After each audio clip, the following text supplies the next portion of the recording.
Husband birthday. அதனால இந்த protein rich திராமிசு செஞ்சு பார்த்துருவோமா? கொஞ்சம் தண்ணீல இன்ஸ்டன்ட் காஃபி பவுடர் கலந்துக்கணும். கலந்த காஃபி பவுடர்ல ரஸ்க முக்கி எடுத்து அழகா கிளாஸ் பவுல்ல அரேஞ்ச் பண்ணி வச்சுக்கணும். இப்படி ஒரு லேயர் அரேஞ்ச் பண்ணோனே 250 கிராம்ஸ் பன்னீர் எடுத்துக்கிட்டேன். அதுல வந்து கொஞ்சம் ஹனி ஊத்திக்கிட்டேன். ஹனி ஊத்தினாலும் இனிப்பு பத்தாதுன்னு கொஞ்சம் சர்க்கரையும் ஆட் பண்ணிக்கிட்டேன். விஷயம் என் ஹஸ்பண்ட்க்கு தெரியாது.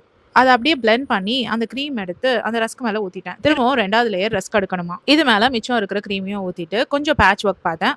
சில பன்னீர் கொஞ்சம் அடிக்காம இருந்தது. அத ஓரத்துல லைட்டா போட்டுட்டு சாக்லேட் அப்படியே துருவி மேலாக போட்டுட்டு ஃப்ரிட்ஜ்ல 1 மணி நேரம் வச்சு எடுத்தா செட் ஆயிடுச்சு. அதை அப்படியே எடுத்துட்டு வந்து ஹஸ்பண்டுக்கு குடுத்து டேஸ்ட் எப்படி இருக்குன்னு கேட்க சூப்பர்ன்னு அவர் சொன்னாரு. ஆக்சுவலா சொல்லணும்னா சுகர் போட்டதுனால நல்லா இருந்தது. இல்லன்னா கட்டாயமா கசப்பா இருந்திருக்கும். நீங்க இந்த ரெசிபிய ட்ரை பண்ணிட்டீங்களான்னு சொல்லுங்க. இதுதான் ட்ரெண்டிங்கா போயிட்டு இருக்கேன். கண்டிப்பா ட்ரை பண்ணிருப்பீங்க. இந்த புரோட்டீன் ரிச் திராமிசுக்கு என்ன மார்க் குடுப்பீங்கன்னு சொல்லுங்க.